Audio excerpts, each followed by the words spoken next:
Welcome to our channel. నేను మీ లక్ష్మణ్. ప్రస్తుతం అంతా పట్టున్నారు ప్రముఖ real estate expert doctor Sravanthi LSC గారు. మేడం నమస్తే. నమస్తే లక్ష్మణ్ గారు, ఎలా ఉన్నారు? నేను బాగున్నాను. ముందుగా మీకు మన ప్రేక్షకులకి నూతన సంవత్సర శుభాకాంక్షలు. సంక్రాంతి శుభాకాంక్షలు. సంక్రాంతి కూడా వచ్చేస్తుంది. సో తెలుగు వాళ్ళు ఎక్కడ ఉన్నా ప్రతి ఒక్కరికి మనస్ఫూర్తిగా అందరికీ నూతన సంవత్సరం మరియు సంక్రాంతి శుభాకాంక్షలు. సో ముందుగా ఇంటర్వ్యూలోకి వెళ్ళే ముందు 2024 కాస్త క్రైసిస్ నడిచాయి. అంటే రియల్ ఎస్టేట్లో అప్ అండ్ డౌన్స్ బాగా నడిచాయి. అంటే చాలా ఏళ్ళ తర్వాత మళ్ళీ ఆ ప్రాబ్లమ్స్ మనం చూసాం. సో 2025 ఎలా ఉండబోతుందని చెప్పి కూడా చాలా ఆతృతగా ఇన్వెస్ట్ చేసే వాళ్ళు ఎదురు చూస్తూ ఉన్నారు, తెలుగు వాళ్ళు ఎస్పెషల్లీ. దీనికన్నా ముందు ఒక ప్రశ్న ఏంటంటే మేడం, బిల్డర్స్ కావచ్చు, వెంచర్స్ డెవలపర్స్ కావచ్చు, వీళ్ళంతా ఏంటంటే 2024లో కొంచెం ఇబ్బందులు పడ్డారు. మీరేంటి ఎక్కడ చూసినా కానీ ఎక్కడ టెన్షన్ లేకుండా మీ పని మీరు చేసుకుంటూ వెళ్తున్నారు, ఎక్కడ చూసినా సేల్ క్లోజ్ అని చెప్పి ఏదో ఒక స్టేటస్ పెడుతూనే ఉంటారు. ఏంటి ఆ సీక్రెట్ ఏంటి? మన ఇంటర్వ్యూస్ ఫస్ట్ నుంచి చూసినా సరే నేను ఎప్పుడు రైట్ ప్రైస్ గురించి మాట్లాడతాను అనమాట. అంటే మనం ఏదైనా ప్రోడక్ట్ స్టార్ట్ చేసేటప్పుడు ఆ ప్రోడక్ట్ మనం ఎంత అందుబాటు ధరలోకి తీసుకొస్తే కస్టమర్స్కి కొనడానికి ఈజీగా ఉంటుంది. ఫస్ట్ ప్రైస్ ఫ్యాక్టర్ తీసుకుంటాను, తర్వాత లొకేషన్ తీసుకుంటాను. సో ఈ రెండిటిలో నేను గనక మంచి ప్రైస్, మంచి లొకేషను, స్ట్రాటజికల్గా నేను గనక చేయగలిగాను అనుకోండి, 100% irrespective of the market conditions, irrespective of the government change, ఖచ్చితంగా మనం సేల్స్ చేయగలుగుతాం. అంటే మనం ఏదైనా ఒక ప్రాజెక్ట్ స్టార్ట్ చేస్తున్నాం అన్నప్పుడు నేనే హయ్యెస్ట్ ద ప్రైస్లో ఎంటర్ అయ్యాను అనుకోండి, నేను కస్టమర్కి హయ్యెస్ట్ ప్రైస్లో చేయాలి. సో ఒక్కొక్కసారి ఏంటంటే కస్టమర్ ₹1,00,00,000 పెట్టే కెపాసిటీ ఉంటారా, 25 లక్షలు పెట్టే కెపాసిటీ ఉంటారా, 50 లక్షలు పెట్టే కెపాసిటీ ఉంటారా అనేది అనాలిసిస్ చేసుకోవాలి మార్కెట్ కండిషన్స్కి అనుగుణంగా. ఒక్కొక్కసారి కస్టమర్ ₹1,00,00,000 పెట్టగలిగిన కెపాసిటీ ఉన్నా సరే పెట్టరు. ఎందుకు? మార్కెట్ కండిషన్స్ వల్ల. అలాంటప్పుడు చిన్న క్యాపిటల్తో ఏదైనా ప్రాజెక్ట్ స్టార్ట్ చేస్తే రూపాయిని 1,00,00,000 మంది కొన్నా ₹1,00,00,000 అవుతుంది అన్న స్ట్రాటజీని ఫాలో అవ్వాలి మనము. నేను కూడా హయ్యర్ ద ప్రైస్ ఉండే ప్రోడక్ట్ స్టార్ట్ చేస్తానేమో, అది నా ఎండ్ ప్రోడక్ట్ అవుతుంది, లేదా కస్టమర్కి కూడా అది ఎండ్ ఇన్వెస్ట్మెంట్ అవుతుంది. దాన్ని మనము మల్టిప్లై ద ఇన్వెస్ట్మెంట్ అని చెప్పలేమన్నమాట. సో గత 2024లో మనకి ఎలక్షన్స్ అనే ఒక టఫెస్ట్ ఫేజ్ ఉంది. ఎలక్షన్స్లో గవర్నమెంట్ మారితే కస్టమర్స్ ఎలా ఉంటారు, ఒక ఇన్వెస్టర్ మైండ్ సెట్ ఎలా ఉంటుంది, ఈవెన్ ఆంధ్రప్రదేశ్ ఎలక్షన్స్ కూడా ఇంపాక్ట్ ఉన్నాయి. కాబట్టి వీటన్నిటిని నేను అనాలిసిస్ చేసుకొని నేను చేసే ప్రోడక్ట్ని తక్కువ అఫోర్డబిలిటీలో స్టార్ట్ చేస్తే నాకు irrespective of the market conditions మేము సస్టైన్ అవుతామని ఆలోచించుకొని మేము 5 ఏళ్ల విజన్ని ముందుగా అనాలిసిస్ చేసుకొని మేము ప్రాజెక్ట్ స్టార్ట్ చేయడం వల్ల ఈరోజు irrespective of whatever the conditions we are sustaining in the market. Okay, ఓ పక్క బిజినెస్ వ్యవహారాలు, మరో పక్క మీటింగ్స్లో పాల్గొంటున్నారు, అవార్డ్స్ రివార్డ్స్ తోటి దూసుకెళ్తున్నారు. శ్రవంతి గారి సీక్రెట్ ఏంటి అంటే ఏం చెప్తారు? ఫస్ట్ ఆఫ్ ఆల్ నేనేం చెప్తానో అది డెలివరీ నమ్మే సిద్ధాంతం ఏంటి? ఫస్ట్ నేను నమ్మేది నేనేం చేయగలుగుతానో అది మాత్రమే చెప్తాను. నేను ఒక్కసారి చెప్పానంటే అది ఖచ్చితంగా ఆచరిస్తాను అనమాట. అండ్ సర్వీస్, నా ఫోన్ నెంబర్ ఎప్పుడూ ఆన్లో ఉంటుంది అక్రాస్ ద గ్లోబ్. నేను త్రీ డిఫరెంట్ కంట్రీ టైమ్ లైన్స్లో పనిచేస్తాను. నేను ఒక కంపెనీ CEO అయినప్పటికీ కూడా కస్టమర్స్ నన్ను రీచ్ అవ్వచ్చు, నేను అనాలిసిస్ చెప్పగలుగుతాను వాళ్ళకి. అండ్ మనం కూడా ఏంటంటే మన కంపెనీ కావచ్చు, మనం సర్వీస్ ఓరియంటెడ్గా పనిచేస్తాం. అమ్మో వీళ్ళు ఫోన్ ఎత్తరేమో, ఈ మార్కెటింగ్ నెంబర్ ఏమో స్విచ్ ఆఫ్ వస్తుందేమో అని ఉండదు. వాళ్ళు మనతో ప్లాట్ కొననియండి, కొనకపోనివ్వండి, వాళ్ళు మేము ఏదో ఎక్కడైనా ఇన్వెస్ట్మెంట్ చేయాలి అనుకుంటున్నాము కానీ మాకు అర్థం కావట్లేదు అంటే మనం వాళ్ళకి ఇన్ఫర్మేషన్ ఇచ్చే ఓరియంటెడ్గా నేను కానీ సంస్థ కానీ పనిచేస్తుంది. కాబట్టే మనము క్రెడిబిలిటీతో మార్కెట్లో ముందుకెళ్ళగలుగుతాం. కాదు మేడం, వాస్తవానికి ఇంత దగ్గర మాట్లాడితే మార్కెట్లో నిలబడగలరా? నిజం మాట్లాడితేనే నిలబడగలం అండి. చూపించినట్టు, చెప్పనట్టు. రియల్ ఎస్టేట్ అంటే అదే కదా, చూపించినట్టు, చెప్పినట్లు. మార్కెట్ జరిగేది ట్రిక్సే అవి కదా. మరి లక్ష్మణ్ గారు, నేను ఒక డెంటల్ డాక్టర్ అయ్యుండి, నేను ఒక కార్పొరేట్ కంపెనీ పెట్టి మళ్ళీ అక్కడి నుంచి నేను రియల్ ఎస్టేట్లోకి వచ్చి 3,000 కంపెనీలు ఉన్నాయండి. 3,000 కంపెనీలో నా కంపెనీ కూడా కలిసిపోయి ఉండాలా, లేదా నా కంపెనీ ఒక 1% కంపెనీగా నిలబడాలా? చదువుకున్నోళ్ళు అలాగే చేసి, చదువు రానోళ్ళు రియల్ ఎస్టేట్ అలాగే చేసి, మరి ఒక ఆంటర్ప్రెన్యూర్గా నేను ఒక సంస్థని పెట్టాలనుకున్నప్పుడు ఏవైతే గ్యాప్స్ ఉన్నాయో వాటిని ఫుల్ఫిల్ చేసే విధంగా పెట్టాలి కానీ వెంచర్ వేసామా, ప్లాట్లు అమ్మినామా, హైయెస్ట్ ప్రైస్లో అమ్మినామా, అయిపోయిందా అన్నట్టు ఉంటే నాది షార్టర్ ద గేమ్ కాదు కదండి. నేను ఎప్పటికైనా నడిచి వెళ్తుంటే మన దగ్గర కొన్న వాళ్ళు మనతో మాట్లాడితే మనం తిరిగి మాట్లాడేటట్టు ఉండాలి తప్పిస్తే అయ్యో వాళ్ళు కనపడతారేమో నేను సరిగ్గా డెలివరబుల్స్ ఇవ్వలేదు అనే ఇది ఉండకూడదు కదా. రేపటి రోజు ఏంటని చూస్తున్నారు. నేను ఎప్పుడు నెక్స్ట్ ఏంటని చూస్తాను. ఈ రోజు అమ్ముతున్నామా, ఈ రోజు చేస్తున్నామా అని కాదండి, నెక్స్ట్ ఏంటి, 5 ఏళ్ళు ఏంటి, 10 ఏళ్ళు ఏంటి అనే ఆలోచనలోనే ఉంటాను నేను. యసిన్ఫ్రా కరెక్ట్గా 2 years అవుతుంది అవునండి. మీరు స్టార్ట్ చేసి. ఇప్పుడు ఈ బ్రాండ్ అన్ని చోట్ల వినిపిస్తుంది. అవునండి. దీని వెనక కష్టం ఏంటి? కష్టం అంటే మీరు అన్నట్టు రీసెంట్గా న్యూ ఇయర్ ఉండదు, సంక్రాంతి ఉండదు, రాత్రి ఉండదు, పగలు ఉండదు. బికాస్ మనం వర్క్ చేసే విధానాలను బట్టి ఎప్పుడు కస్టమర్ సర్వీస్ ఓరియంటెడ్గా పనిచేస్తాం. ఎంత పనిచేస్తాం అంటే వాళ్ళు కేవలం మన దగ్గర ప్లాట్ కొన్నారనే ఇదే కాకుండా వెంచర్లో ఏం డెవలప్మెంట్స్ జరుగుతున్నాయి, వాళ్ళ ప్లాట్ ఏ రకంగా ఉంది, వాళ్ళ నెక్స్ట్ ఇన్వెస్ట్మెంట్ చేయాలనుకుంటే ఎటువంటి కైండ్ ఆఫ్ అనాలిసిస్ ఇవ్వాలి, ఇవన్నీ ఒక ప్రాసెస్. ఒక్కసారి క్లయింట్ మనతో ఆన్బోర్డ్ అయితే వాళ్ళు లైఫ్ లాంగ్ ఏ ఇన్వెస్ట్మెంట్ చేయాలన్నా మనతోనే అన్నట్టు మనం ఆ సిస్టమ్ని బిల్డ్ చేసామన్నమాట. So irrespective of the time lines, irrespective of the occasions, ఎప్పుడు క్లయింట్ సర్వీస్ ఓరియంటెడ్గా పనిచేయడం వల్లనే ఈ కంపెనీ నిలబడుతోంది అన్నమాట. ఇప్పటి వరకు మీ సక్సెస్ రేట్ ఎంత అంటే ఏం చెప్తారు మేడం, మీరు స్టార్టింగ్ నుంచి ఇప్పటి వరకు? నేను అసలు సక్సెస్ అని నేను కన్సిడర్ చేయనండి. నెక్స్ట్ ప్రశ్న ఇంకోటి ఉంది, ఇది చెప్పండి. నేను సక్సెస్ అని అనుకోను, ఎందుకంటే సమాజానికి కనిపించే సక్సెస్ డిఫరెంట్గా ఉంటుంది. నాకు కనిపించే సక్సెస్ ఇస్ డిఫరెంట్. నాకు కనిపించే సక్సెస్ ఏంటంటే నేను ఎంత కరెక్ట్గా ప్రోడక్ట్ ఇవ్వగలుగుతున్నా, ఎంత కరెక్ట్గా నేను కస్టమర్కి నాలెడ్జ్ ఇవ్వగలుగుతున్నా, ఎంత కరెక్ట్గా వాళ్ళ ఫ్యూచర్ని నేను సెక్యూర్ చేయగలుగుతున్నాను అనేది నాకు సంబంధించిన సక్సెస్. బయట వాళ్ళకి సంబంధించిన సక్సెస్ ఏంటి అంటే ఆవిడకి ఎన్ని కార్లు ఉన్నాయి, ఎంత డబ్బులు ఉన్నాయి, ఎంత పెద్ద ఆఫీస్ ఉంది, ఎంత కంఫర్టబుల్గా ఉన్నారనేది అవతల వాళ్ళు చూస్తారు. ఇక్కడే ఇంకొక పాయింట్ కూడా ఉంది. చాలామంది ఏంటంటే మార్కెటింగ్లో నేను చూసింది కొద్దిగా సక్సెస్ రాగానే ఆటోమేటిక్ ఏంటంటే లయన్స్ టైగర్స్ అయిపోతారు.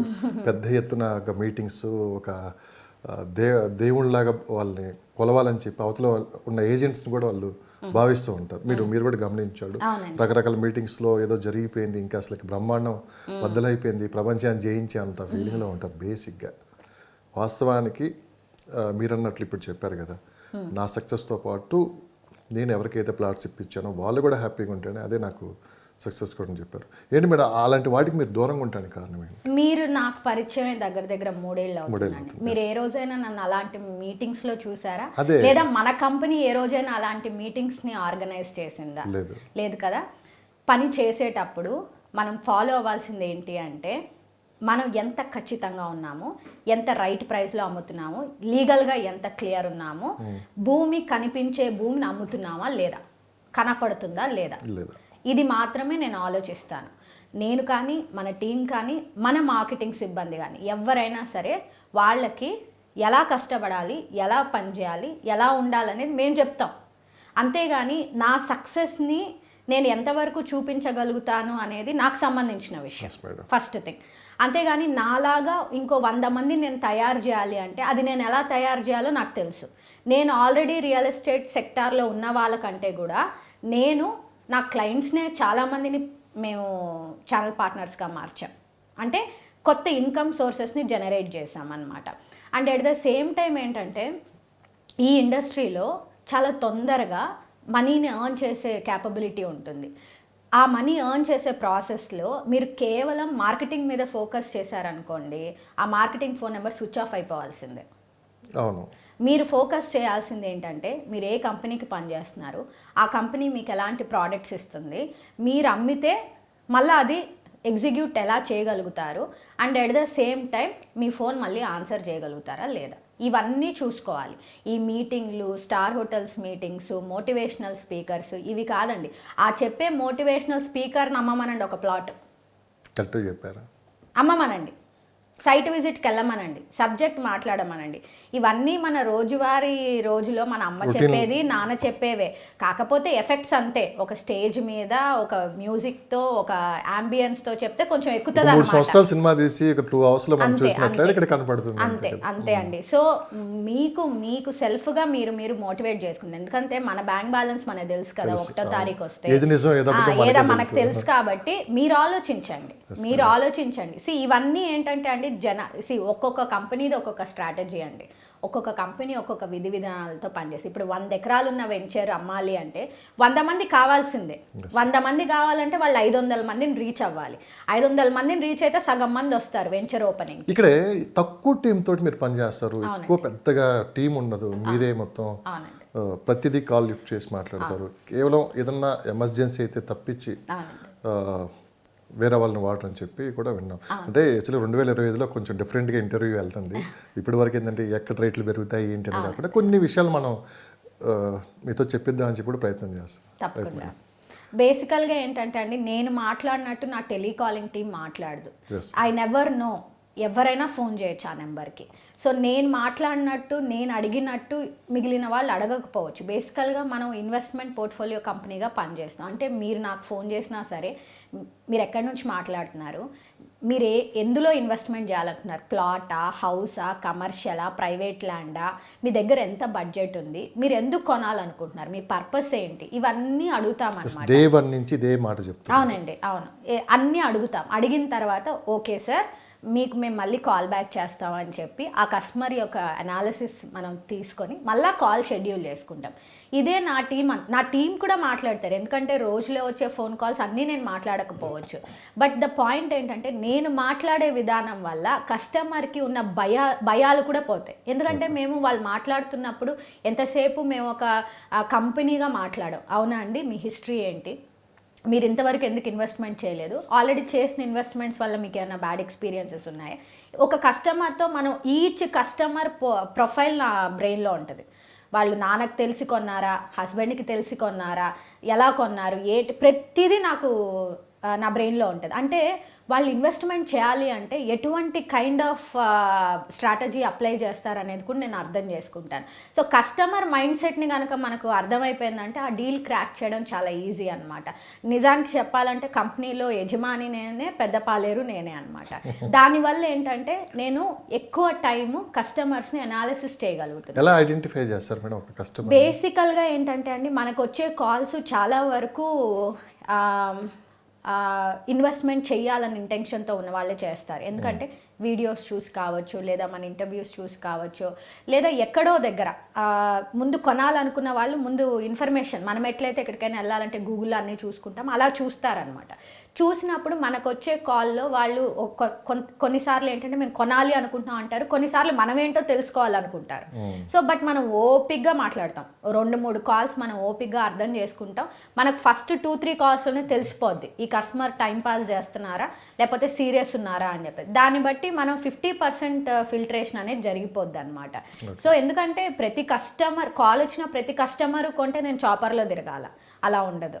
కానీ మనకి ఏ ఫోన్ కాల్ వచ్చినా సరే మనం 1% నాలెడ్జ్ అన్నా ఇవ్వగలుగుతాం. ఈ రోజు కాకపోయినా వచ్చే సంవత్సరంలో అయినా కొంటారు కదా అని ఆలోచిస్తామని. అలా జరిగిన రోజులు కూడా ఉన్నాయి. అండ్ ఇంకోటి ఏంటంటే, ఎదిగే ప్రాసెస్లో, కంపెనీ స్టార్ట్ చేసి ఎదిగే ప్రాసెస్లో నేను ఎప్పుడైతే లేయర్స్ పెడతానో నేను కస్టమర్స్కి దూరం అవుతాను. ఆ లేయర్ లేకుండా పనిచేయడానికి ప్రయత్నం చేస్తున్నాను.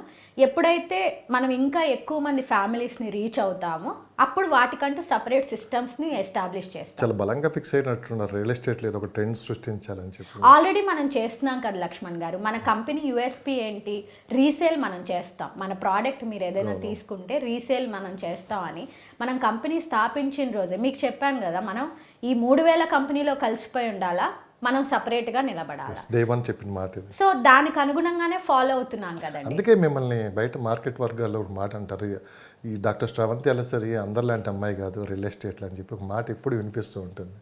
సో మీ దగ్గరికి అలాంటివి విన్నప్పుడు ఏమనిపిస్తుంది? అంటే నేను అసలు బేసికల్గా మీకు అంత టైం ఉండదా? లేదండి. అంటే నా కస్టమర్స్ చెప్తేనే నేను అది సాటిస్ఫైడ్గా ఫీల్ అవుతాను. అంటే ఎవరైతే కస్టమర్స్ అని లేదు, మార్కెట్ వర్గాలు. నేను అదే అంటున్నా, నా కస్టమర్స్ చెప్తే నేను హ్యాపీగా ఫీల్ అవుతాను. మార్కెట్ వర్గాలు చెప్తే ఓకే ఫైన్, కనీసం మీరైనా నేర్చుకోండి. అంటే అదే నేను ఎందుకు అడిగాను ఈ ప్రశ్న కూడా ఎందుకు అడిగాను అంటే ఫస్ట్లో ఒక ప్రశ్న అడిగాను మిమ్మల్ని. సో 2024 అందరూ సేల్ లేదని చెప్పి లబోదిబోమంటండి స్రవంతి ఎక్కడ ఏ ప్రాజెక్ట్ పెట్టినా అమ్మేసి వెళ్ళిపోతుంది అని చెప్పి అప్పుడే అందరిలాగా కాదు ఈ అమ్మాయి అని చెప్పి అన్నారు. అందుకు నేను ఈ ప్రశ్న అడిగాను. అలా అదే అండి, మేము ఈ రోజు గురించి ఆలోచించాం లక్ష్మణ్ గారు. ఈ రోజు మేము highest the price, highest the market trend మేము ఫాలో అవ్వం. మేము నెక్స్ట్ ఫ్యూచర్ అండ్ మార్కెట్ కండిషన్స్కి అనుగుణంగా డిజైన్ చేస్తాం కాబట్టి, అండ్ మేము సర్వీస్ ఓరియంటెడ్గా పనిచేస్తాం. మా ఫోన్లు ఎప్పుడు రింగ్ అవుతాయి అంటే అదే బిగ్గెస్ట్ థింగ్ మాకు. ఇర్రెస్పెక్టివ్ ఆఫ్ వాట్ ఎవర్, మీరు ఫెస్టివల్ డే ఫోన్ చేయండి, నైట్ ఫోన్ చేయండి, or phones are always reachable. First thing, ఈ రియల్ ఎస్టేట్ సెక్టార్లో మార్కెటింగ్లో ఉన్న వాళ్ళు ఎవరైనా సరే, ఏ కంపెనీలకు పనిచేస్తున్నా సరే, మీరు ఫోన్ ఎత్తగలుగుతారా? ఏంటి ఆ ఎనర్జీ ఏంటి? మీరు ఎప్పుడు చూసినా కానీ ఎప్పుడు అదే ఫ్రెష్నెస్తో కనపడతారు, అదే యాక్టివ్గా కనపడతారు, గలగల మాట్లాడుతూనే ఉంటారు. ఎక్కడ ఆ ఎనర్జీ లెవెల్స్ తగ్గవు. చాలామంది అందరూ అనుకుంటాం మాట్లాడాలని, మనం ప్రమోట్ అవ్వాలని అనుకుంటాం, అందరికీ సాధ్యం కాదు. ఏంటి ఆ సీక్రెట్? బికాజ్ నేను మార్కెట్లో నాకంటూ ఒక స్పేస్ క్రియేట్ చేసుకోవాలి అని అనుకున్నాను. ఫస్ట్ నుంచి అంతే. ఫస్ట్ నుంచి మనం ఎక్కడున్నా సరే మనం ఏం మాట్లాడాలి, ఎలా మాట్లాడితే అవతల వాళ్ళు మనకు లాకిన్ అవుతారు.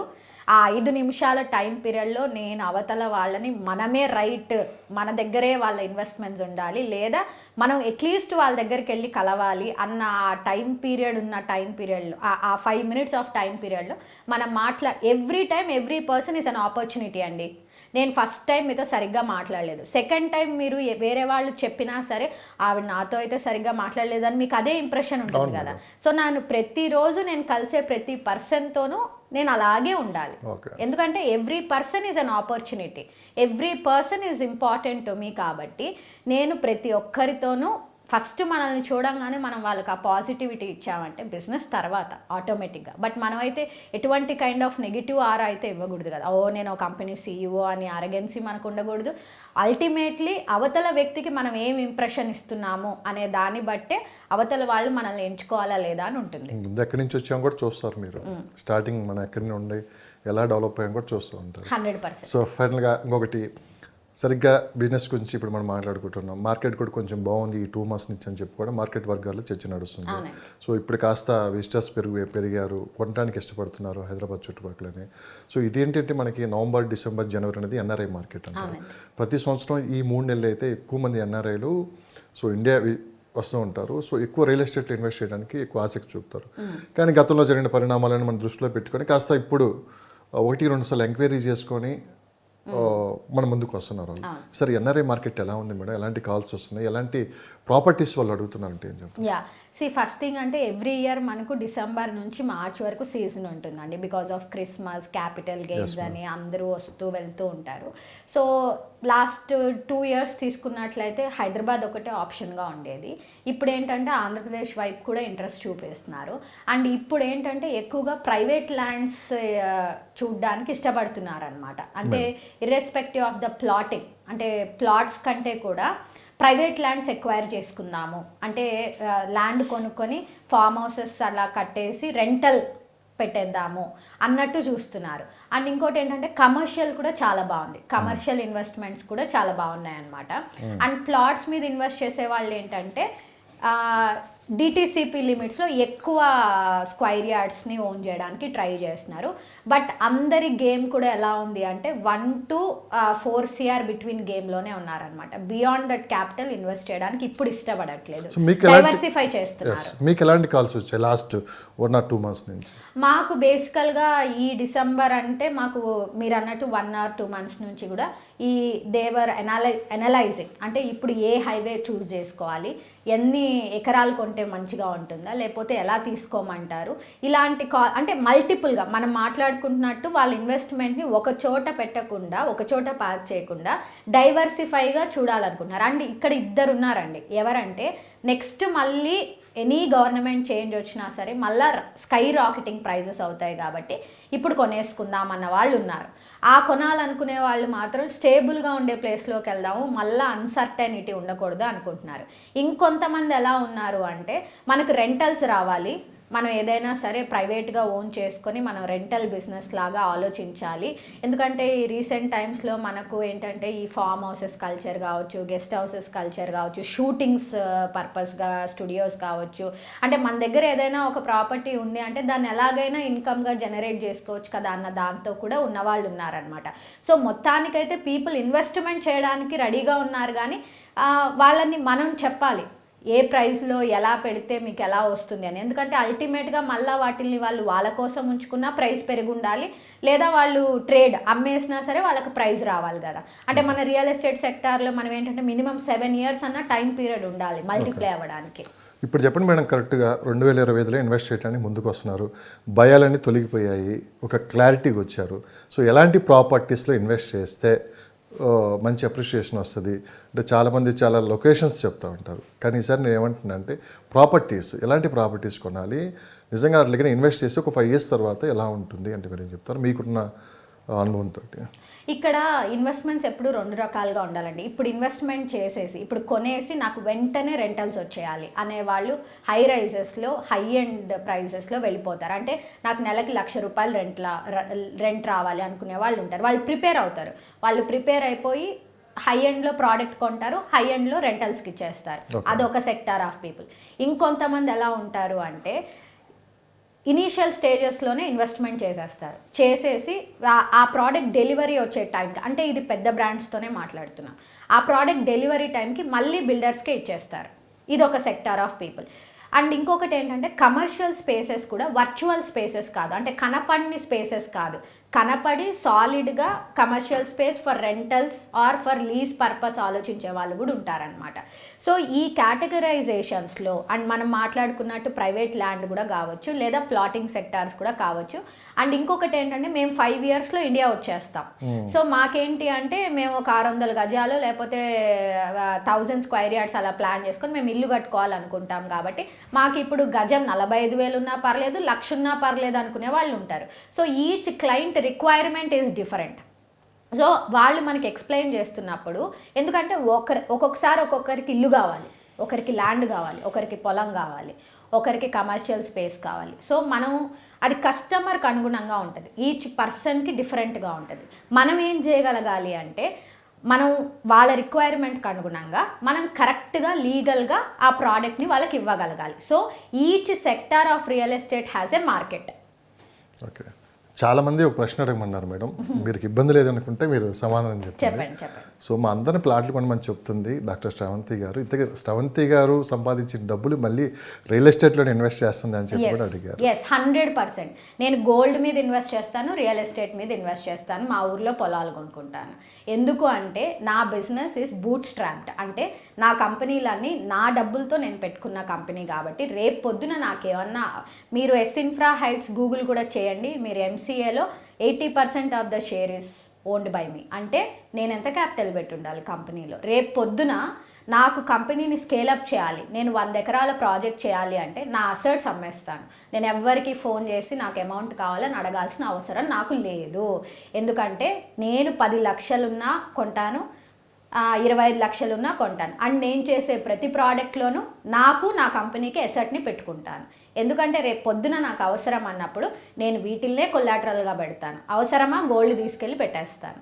అంతేగాని ఏ వ్యక్తులకి ఫోన్ చేసి నాకు ఫండ్ అవసరమని అడగాల్సిన పరిస్థితి లేకుండా నేను నా ఫ్యూచర్ని సెక్యూర్ చేసుకున్నాను. ఎస్ మేడం, మీలాగానే చాలామంది సక్సెస్ అవ్వాలనుకుంటున్నారు, సరైన గైడ్ లైన్స్ లేక చాలామంది ఇబ్బంది పడుతున్నారు.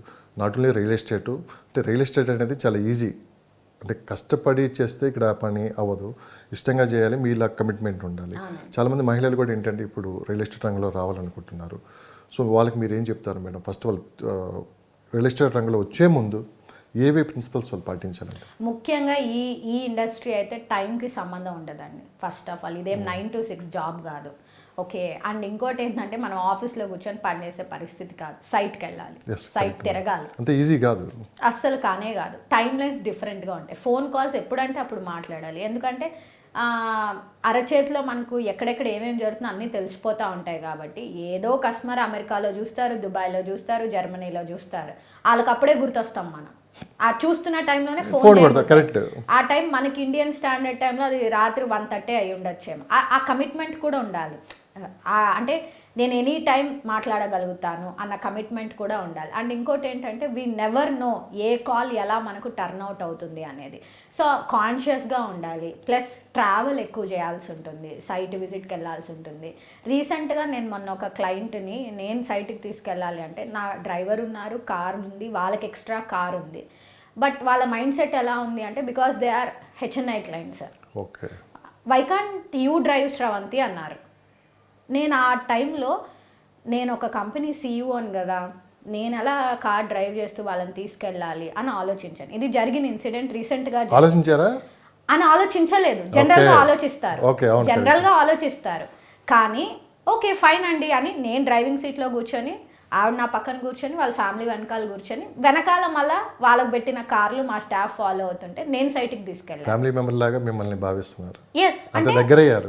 నో అవతల వాళ్ళు ఎలా ఉంటారు అంటే కష్టం అంటే వాళ్ళు మనల్ని గైడ్గా చూస్తారు. వాళ్ళు మనతో ఎలా ఎక్స్ప్రెస్ చేస్తారు అనే దాన్ని బట్టి మనం వాళ్ళని అలా హ్యాండిల్ చేయాలన్నమాట. నేను ఆ మూమెంట్లో because they are going to put a good investment with us, ఖచ్చితంగా నేను వాళ్ళకి అష్యూరెన్స్ ఇవ్వగలగాలి. లేదండి నేను డ్రైవ్ చేయనండి, నా డ్రైవర్ చేస్తాడు. ఆ మూమెంట్కి నేను అలా చేయలేకపోయినా. నేను చాలా సింపుల్గా నేను చాలా సింపుల్గా తీసుకున్నాను. దానికి కారణం ఏంటంటే will go in my car అండి అన్నాను నేను.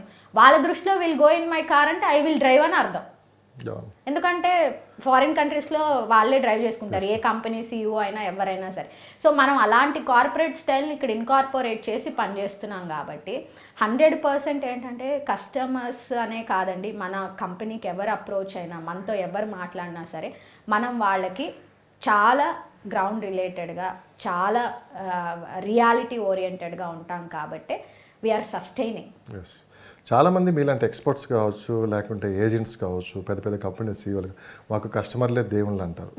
ఈ మాట ప్రతి సందర్భంలో మనం వింటాం, కస్టమరే దేవుడు, చిన్నవాడికైనా పెద్ద ఎవరికైనా. నేనేమంటా అంటే కస్టమర్స్కే మీరు దేవుళ్ళు నేనంట.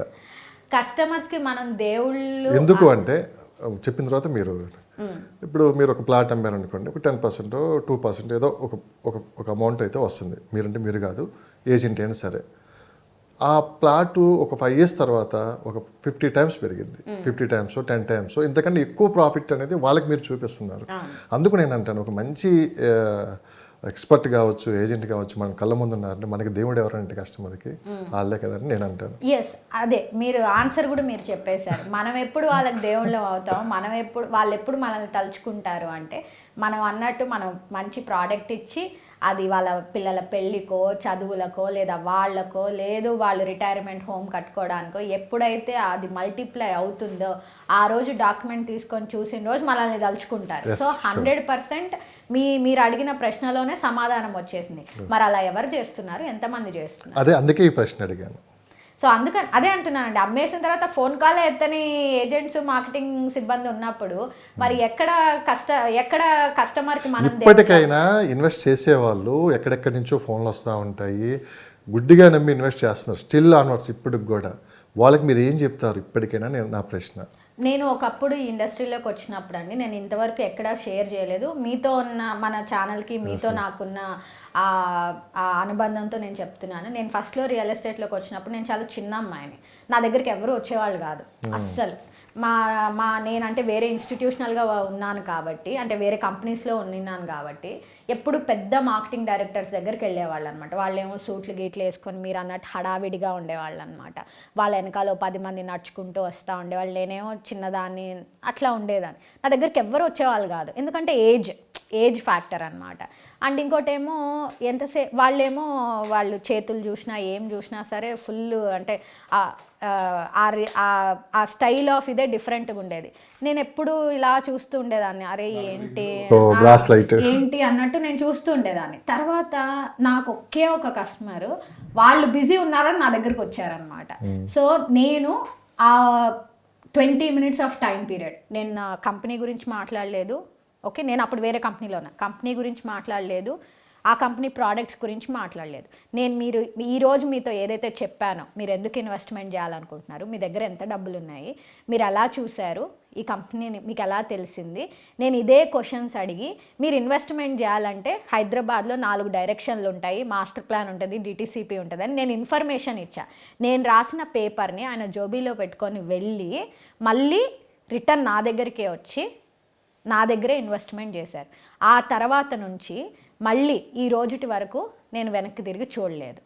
అప్పట్లో ఎలా ఉంటుండే అంటే కస్టమర్స్కి ఎంతసేపు ప్రోడక్టే చెప్పాలి, ఎంతసేపు ఇలాగే మాట్లాడాలనే ఇది ఉంటుండే. కానీ ఫస్ట్లో ఏంటంటే కస్టమర్స్ కూడా ఇలాంటి హంగులు ఆర్భాటాలకి, బ్రాండ్లు, బ్రాండ్ అంబాసిడర్లకి వీటికే ఇన్ఫ్లుయెన్స్ అయ్యేవాళ్ళు. కానీ జరిగిన ప్రీ లాంచెస్ వల్ల, జరిగిన సినారియోస్ ఆఫ్ రియల్ ఎస్టేట్ వల్ల ఈరోజు కస్టమర్స్ సర్వీస్, నాలెడ్జ్, ఫోన్ ఎత్తుతారా లేదా, మనకు అందుబాటులో ఉన్నారా లేదా, వాళ్ళు ఎలా ఉన్నారు అనే దాన్ని బట్టి చూస్ చేసుకునే ఈ స్థాయికి రావడం నాకు చాలా ఆనందంగా ఉంది. నాకు ఎందుకంటే ఇప్పటికైనా ఒక ఇన్వెస్టర్ కానీ ఒక రెగ్యులర్ సామాన్యుడు ఎలా ఎంచుకుంటున్నారు అనేది మాత్రం మార్పు అనేది అయితే వచ్చింది. మేడం, మళ్ళీ ఒకసారి మనం హైదరాబాద్కి వచ్చేద్దాము. హైడ్రా విషయంలో కాస్త దూకుడు తగ్గిందని చెప్పి మనం విన్నాం. ఇప్పుడు కమర్షియల్ ప్రాపర్టీస్, రెసిడెన్షియల్ ప్రాపర్టీస్ కూడా నిర్దాక్షిణ్యంగా పర్మిషన్ లేని కూల్చేస్తున్నారు. మళ్ళీ ఇది దేనికి సంకేతం? ఇది మనకు రీసెంట్ జరిగిన ఇన్సిడెంట్ అండి. మన మణికొండలో ఫస్ట్ మణికొండలో జరిగింది. అదేంటంటే ఇప్పుడు మనకు రెసిడెన్షియల్ ఉంటాయి కదండి, అంటే ఇంతకుముందు ఏంటంటే మనకు స్టాండ్ లోన్స్ ఉండేవి, తర్వాత ఏంటంటే ఒక 30-40 ఫ్లాట్స్ ఉండేవి, అట్లా డిజైన్ చేసేవాళ్ళు. కింద షాప్స్ ఉంటాయి కదా, ఆ షాప్స్ ఏంటంటే కన్వర్షన్ చేసుకోవాలి, రెసిడెన్షియల్ నుంచి కమర్షియల్ కన్వర్షన్ చేసుకోవాలన్నమాట. అలా చేసుకుంటే కింద షాప్స్ పెట్టుకోవడానికి పర్మిషన్ ఉంటుంది. అంటే మీరు చూస్తే చాలా బిల్డింగ్స్ కూడా కింద షాప్స్ ఉంటాయి, మళ్ళీ పైన ఇల్లులు ఉంటాయి. వీళ్ళు ఏం చేస్తారంటే ఆ కమర్షియల్ కన్వర్షన్ చేయకుండా అలాగే షట్టర్స్ని కంటిన్యూ చేయడం వల్ల హైడ్రా మళ్ళీ అంటే మీకు కన్వర్షన్ కాకుండా కింద కమర్షియల్ యాక్టివిటీ ఎందుకు జరుగుతుంది అన్న దాని మీద యాక్షన్ తీసుకున్నారు. అంటే హైడ్రా ఏమో ఫస్ట్ లేక్స్ రిలేటెడ్గా, ఎఫ్టీఎల్ రిలేటెడ్గా వచ్చారు, ఇప్పుడేమో కమర్షియల్ రిలేటెడ్గా ఉన్నారు. అంటే హైడ్రా వేటి మీద వర్క్ చేస్తుందనే ఒక ప్రణాళిక ఏదైనా ఉండగలిగితే అప్పుడు ఎవరైతే అంటే పర్మిషన్స్ అప్లై చేసుకోవాలనుకున్న వాళ్ళు చేసుకుంటారు, కన్వర్షన్ చేసుకోవాలనుకున్న వాళ్ళు చేసుకుంటారు. బట్ మనకు అలాంటి ప్రయర్ ఇంటిమేషన్స్ అయితే ఉండట్లేదు కదా. అంటే హైడ్రా ఎగ్జాక్ట్గా దేని మీద వర్క్ చేస్తుందో మనం చెప్పలేకపోతున్నాం. ప్రస్తుతానికి హెచ్ఎండిఏ లిమిట్స్ మీద పనిచేస్తుంది, మరి డిటీసీపీకి వెళ్తుందో వెళ్ళదో మనం చెప్పలేం. సో అది ఎలా డిరైవ్ అవుతుంది, ఎట్లా వాళ్ళు యాక్షన్ తీసుకుంటున్నారు అనేది అది సిస్టమ్కే తెలియాల్సిన విషయం. బట్ ఇందులో మనం అబ్జర్వ్ చేయాల్సిందంటే రూల్స్ కనుక ఫాలో అయితే, అంటే రెసిడెన్షియల్ని కమర్షియల్గా మార్చే ప్రాసెస్ ఉంటే మార్చుకోవడం, లేదా మనం ఎలాంటి కమర్షియల్ యాక్టివిటీలో రెసిడెన్షియల్ చేస్తున్నామా, రెసిడెన్షియల్లో కమర్షియల్ చేస్తున్నామా, ఇవన్నీ కనుక రూల్స్ ఫాలో అయితే హైడ్రా ప్రూఫ్ ఉండొచ్చు కదండి. మీరు డే 1 లైఫ్ ఏంటో చెప్పారు జస్ట్ 2 minutes ముందు, కానీ ఒక విమర్శ కూడా ఉంది మీ మీద. ఈ మధ్య ఒక సైట్కి వెళ్ళాం, మీరు పిలిస్తే నేను కూడా వచ్చాను, కాస్త హంగు ఆర్భటాలు ఎక్కువ అక్కడ ప్రదర్శించారని చెప్పి ఒక విమర్శ వచ్చింది. ఏంటంటే సైట్లో క్యారీ వ్యాన్లు కూడా పెట్టారు అని చెప్పి కాస్త కొత్త స్టైల్కి ఆమె తీసుకొని వెళ్తున్నారు రియల్ ఎస్టేట్ రంగంలో అని చెప్పి దాన్ని విమర్శించిన వాళ్ళు ఉన్నారు. లేదు, మారుతున్న కాలం బట్టి ఇప్పుడున్న అంటే కస్టమర్స్ కావచ్చు, చాలామంది అంటే కుటుంబ సభ్యులతో వస్తున్నారు. ఎస్పెషల్ అంతకుముందు జెంట్స్ వచ్చి ఆ సైట్ చూసుకున్నారు, ఇలా ఇప్పుడు అలా కాదు, పిల్లలతోటి ఇంట్లో ఫ్యామిలీ మెంబర్స్తో వచ్చి సైట్ విజిట్ చేస్తున్నారు. దీన్ని ఎలా మీరు చూస్తారు? లేదు, అది యాక్చువల్గా థింగ్ ఏంటంటే అండి, నేను వర్క్ చేసేటప్పుడు కావచ్చు, నేను ఏదైనా సైట్స్ చూడడానికి వెళ్ళేటప్పుడు వాష్రూమ్ ఉండదు, ఎక్కడికి వెళ్ళాలి? ఫస్ట్ థింగ్, మీరే ఎన్నో వెంచర్లు షూట్ చేయడానికి వెళ్ళుంటారు కదా, అంత హంగు ఆర్భాటం అంటే మినిమం సైట్లో 500 కార్లు ఉంటాయి, ఉంటాయా లేదా? యాంకర్లో ఎంతో మంది సెలబ్రిటీస్ని పిలుస్తారు, వాళ్ళకేమో వాళ్ళు ఎలాగో వస్తారు కాబట్టి వాళ్ళకేమో సపరేట్గా ఏదైనా మొబైల్ వాష్రూమ్ లాంటిది ఏదో ఒకటి పెడతారు, అది ఎక్కడో ఉంటుంది, దాన్ని కనీసం వాష్ కూడా చేసి ఉండరు, లేదా తాళం వేసి ఉంటుంది. అది ఫస్ట్ థింగ్ నేను అబ్జర్వ్ చేశాను, లేదా మీరైనా ఎప్పుడైనా సరే అబ్జర్వ్ చేయండి. నేను మార్కెటింగ్ చేస్తున్నప్పుడు, నేను ఏదైనా వెంచర్స్కి వెళ్ళినా, ఎక్కడికి వెళ్ళినా సరే, నేను ప్రీ లాంచ్ ప్రాజెక్ట్స్ కావచ్చు, భూమి పూజలు కావచ్చు, ఎప్పుడైనా వెళ్ళినప్పుడు అక్కడ అన్నీ ఉంటాయి, మైకులు ఉంటాయి, షామియానాలు ఉంటాయి, ఫుడ్ ఉంటుంది, అన్నీ ఉంటుంది. కానీ నేను చూసిన వాటిల్లో రెస్ట్ రూమ్ నేను ఎక్కడా చూడలేదు. నేను చూడలేదు. అందులో ఫ్యామిలీ మెంబర్స్తో కలిసి మరి ఆ రోజేమో మీరు మార్కెటింగ్ వాళ్ళని విపరీతమైన మోటివేషన్ చేస్తుంటారు. ఈ రోజు కనుక మీరు బుకింగ్ చేపిస్తే మీకు 1 గ్రామ్ గోల్డ్ వస్తుంది, మీకు అది వస్తుంది ఇది వస్తుంది అని చెప్పి అంత దూరము వారు వెహికల్లో ట్రావెల్ చేసి వస్తున్నప్పుడు వాళ్ళకి బేసిక్ కంఫర్ట్ ఇవ్వలేనప్పుడు మీరు వాళ్ళ ప్రాపర్టీని ఏం సెక్యూర్ చేస్తారు? అంతే కదా. నేను అదే ఆలోచించాను. ఆ సైట్లో మేము భూమి పూజ చేస్తున్న టైంలో we cannot have a site office లేకపోయి ఉండొచ్చు. సో అందుకని నేను ఏం చేశాను, యాజ్ ఏ ఉమెన్ నాకు అవసరం లేదా వచ్చే వాళ్ళకి అవసరం కాబట్టే మేమేం చేయగలం, ఆ రోజు క్యారవెన్ పెట్టాం. అంటే నేను చెప్పడానికే పెట్టా, నేను ఈ రకంగా ఆలోచిస్తున్నాను, ఇది నేను వెళ్ళినప్పుడు నేను వర్క్ చేసినప్పుడు నాకు ఇలాంటి అనుభవాలు కలిగాయి. మళ్ళీ నా కంపెనీలో కూడా నేను ఎంతసేపు పూజ మీదో ఎంతమంది జనాలు వస్తున్నారు, ఎన్ని కార్లు వస్తున్నాయి, ఎన్ని బుకింగ్స్ వస్తున్నాయి కాదు, వచ్చిన వాళ్ళు ఎంత కంఫర్టబుల్గా ఉంటారు అనేది. కొనకపోయినా నేను దాన్ని ఎక్కనే లేదండి. అదర్ పీపులే దాన్ని యూజ్ చేశారు. నేను చూశాను. ఎస్, అదే రోజు వచ్చిన మాటే ఈ రోజు నేను అంటే నేను అడగొచ్చో లేదో మిమ్మల్ని అడిగాను. ఎందుకంటే నిజమే మేడం, ఎందుకంటే నేను ఏవైతే ఫేస్ చేశానో అవన్నీ నా కంపెనీలో నా టీంకి కానీ నా కస్టమర్స్కి కానీ నన్ను కలవడానికి వచ్చిన వాళ్ళకి ఎవ్వరికి ఇబ్బంది లేకుండా ఉండడానికి తీసుకొచ్చాం. అదే మీరు మళ్ళీ వస్తే సైట్ ఆఫీస్ ఉంటుంది, రెస్ట్ రూమ్ ఉంటుంది, అన్నీ ఉంటాయి. కానీ కొంతమంది ఇది కూడా చెప్పడానికి ఇబ్బంది పడతారు, ప్రెస్టేజీగా తీసుకుంటారు. ఇలాంటి విషయాలు ఎలా చెప్తాము అంటే క్యారీ వ్యాన్ విషయం కావచ్చు, ఇలాంటివి కూడా చూడటానికి కొంతమంది ఇబ్బంది పెడతారు. ఎందుకు పెట్టామని కూడా అంటే మీరు అన్నట్టుండరు కదా, సెలబ్రిటీ హోదా వచ్చేసినట్టు ఫీల్ అవుతూ ఉంటారు కొంతమంది, అంటే ఎక్కువ ఊహించుకుంటా ఉంటారు. చాలా మీరు అన్నట్టు 100 కార్లు వేరు, వచ్చిన వాళ్ళకి ఎంతవరకు మనం కంఫర్ట్ ఇచ్చామనేది కూడా 2 పాయింట్స్ ఉంటుంది ఇక్కడ. ఆ రోజు సైట్ కి పెద్దవాళ్ళు వచ్చారు, అందరూ కంఫర్టబుల్ గా చెప్పగలిగాం, వాష్రూమ్ కి వెళ్తారా మీరు వెళ్ళండి అని చెప్పి, ఫ్రెష్ అప్ అవుతారా అవ్వండి హ్యాపీగా, తప్పే ఉంది అందులో అంటున్నా. ఎందుకంటే వాళ్ళు నా దగ్గర ఒక 3-4 అవర్స్ ఉండాలి, ఎక్కడో ఉన్నాం మనం, ఒక 1 hour 2 hours రియల్ ఎస్టేట్ లో కొత్త వరవడికి అయితే మీరు శ్రీకారం చుట్టారు. ఇవే కాదండి, ఎన్నో చేస్తాం మేము, ఇంకా ఎన్నో కొత్త కాన్సెప్ట్స్ ని తీసుకొస్తాము. అల్టిమేట్ గా ఎక్కడైనా సరే 100 కిలోమీటర్ల దూరంలో ఉన్న 60 కిలోమీటర్ల దూరంలో ఉన్న మీరు మీ ఇల్లు దాటి మా దగ్గరకు వస్తున్నారు అంటే మీ సేఫ్టీ, మీ సెక్యూరిటీ, మీ కంఫర్ట్ని మేము చూసుకుంటాం. ఎంతప్పటికి మేము అంటారు కానీ నేను అని ఎందుకు అంటలేదు మీరు? ఎందుకంటే నేను అనేది నా వ్యక్తిగత విషయం అండి. మనము అనేది ఒక సంస్థతో కూడుకున్నది. నేను సంస్థని, సిస్టమ్ని డెవలప్ చేయాలనుకుంటున్నాను. నేను అంటే ఐఎమ్ వెరీ గుడ్, నేను అలాగే పెద్ద కంపెనీల్లో పొజిషన్లో ఉంటూ ఏం కష్టం లేకుండా ఉండొచ్చు అన్నమాట. బట్ కాకపోతే నేను అలా సపరేట్ అవ్వడానికి కూడా కారణం ప్రతిదీ, భూమి లేని భూమిని అమ్మాలన్న ప్రయత్నం చేసే వ్యక్తులు కావచ్చు, కస్టమర్ సర్వీస్ లేకపోవడం కావచ్చు, క్రెడిబిలిటీ లేకపోవడం కావచ్చు, రిజిస్ట్రేషన్ అయిన తర్వాత లీగల్ నోటీసులు రావడం కావచ్చు. నేను చాలా చిన్న వయసులోనే ఎన్నో ఎక్స్పీరియన్సెస్ ఫేస్ చేసినాను. అవన్నీ మళ్ళీ నా కంపెనీలో ఉండకూడదు అన్న దాంతోనే మనం ఇవన్నీ ఫాలో అయ్యామన్నమాట. ఓకే, నా ప్రశ్నలు కూడా కొంచెం ఇబ్బందిగా అనిపించవచ్చు, కానీ మీరు సమాధానం చెప్తారు అనుకుంటున్నాను. అంటే చాలా పెద్ద ఎంఎన్సీ కంపెనీలు కూడా మిమ్మల్ని మంచి ఆఫర్ ఇచ్చి కూడా కంపెనీని టేకప్ చేయమని చెప్పినా కూడా మీరు తృణప్రాణంగా వదిలేసి వచ్చారు. లేదు, అంటే వాళ్ళు కరెక్ట్ ఉంటే, డాక్యుమెంటేషన్ కరెక్ట్ ఉంటే, కస్టమర్ సర్వీస్ బాగుంటే, రీచబిలిటీ, నేనే చైర్మన్ని కలవాలంటే నాకే టైం పట్టేలా ఉంటే మరి కస్టమర్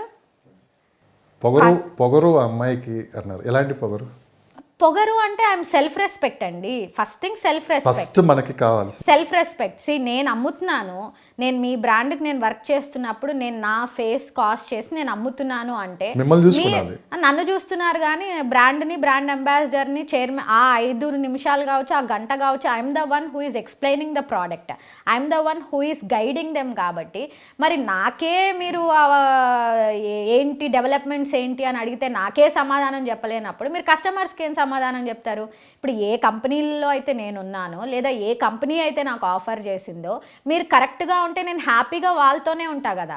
వీళ్ళందరూ కరెక్ట్గా ఉంటే ఈరోజు ఎస్ ఇన్ఫ్రా హైట్స్ అనే సంస్థ స్థాపించాల్సిన అవసరం మనకు లేదు. దానికి మూల కారణం మనం ఎవరైతే ఇలాంటి ఒక థింగ్స్ని ఫాలో అవుతూ కస్టమర్ డ్రివెన్గా లేకుండా అమ్మామా అయిపోయిందా, హంగు ఆర్భాటాలు, లేయర్స్, ఇవన్నీ అన్నమాట. సో హైదరాబాద్ మార్కెట్ ప్రజెంట్ ఏం నడుస్తుంది మేడం? అంటే ఎప్పుడు మనం Mumbai highway, Srisailam highway, Bombay highway గురించి మాట్లాడుకుంటున్నాం. రీసెంట్గా కాంగ్రెస్ గవర్నమెంట్ కొన్ని నిర్ణయాలు కాస్త గందరగోళంలోకి నెట్టినా కానీ ఇప్పుడు ఔటర్ రింగ్ రోడ్ సంబంధించి కూడా చాలా వేగవంతమైన నిర్ణయాలు తీసుకుంటున్నాయి. నార్త్ ఫోల్ సంబంధించి 161 కిలోమీటర్లకు సంబంధించి కూడా ఫండ్స్ కూడా వాళ్ళు రిలీజ్ చేయడం కూడా జరిగింది. సెంట్రల్ గవర్నమెంట్ కూడా చాలా ఫాస్ట్గా కూడా వీళ్ళకి సపోర్ట్ చేస్తుంది. సో ఒక 4 జిల్లాల మీద కూడా ప్రభావం ఉంటుందని చెప్పి కూడా అంటున్నారు. గ్రౌండ్ లెవెల్లో అసలు అవుటర్ రింగ్ రోడ్ చుట్టూ ఏం జరుగుతుంది మేడం? బేసికల్గా రీసెంట్గా తీసుకుంటే మనము సౌత్ అలైన్మెంట్ పార్ట్లో మాత్రము మన బాల్నగర్ దగ్గర మాత్రము which is connecting to Srisailam highway work జరుగుతూ ఉందండి. విజువల్స్ కూడా నేను షేర్ చేస్తాను, మీరు చేయండి. అంటే లైక్ గవర్నమెంట్ ఎక్కడ వర్క్ చేస్తుంది అని తెలియడం కోసం అనమాట. 100 feet road work progress connecting towards the regional ring road exit point మీద వర్క్ జరుగుతూ ఉంది. అంటే ఆల్రెడీ మార్కింగ్స్ చేసేస్తున్నారు. సో మార్కింగ్స్ నెంబర్స్ అన్నీ వేసేస్తున్నారనమాట.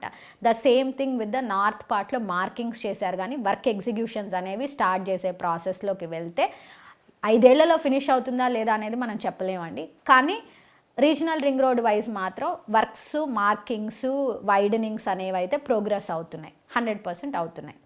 ఇప్పటికిప్పుడు ఇన్వెస్ట్ చేయండి అని చెప్పనులే కానీ మేడం, ఒక లొకేషన్ అంటే ఒక లొకేషన్ చెప్పి ఇన్వెస్ట్ చేస్తే మీకు డబుల్ అయిపోతాయి, ట్రిపుల్ అయిపోతాయి అని చెప్పి ఇవన్నీ మనం చూస్తూనే ఉన్నాం బేసిక్గా. కానీ ఇప్పుడు అలా వద్దు మేడం, మనం రియాలిటీగా మాట్లాడుకుందాం. ఒక 4-5 లొకేషన్లు చెప్పండి. ఎప్పటికీ అక్కడ ఇన్వెస్ట్ చేస్తే మంచి అప్రిషియేషన్ వస్తుంది. రేపు సంవత్సరానికి 2 సంవత్సరాలకి అయితే రాదు, ఇది పక్కా నిజం. ఒక 5 సంవత్సరాలను వెయిట్ చేయాలి.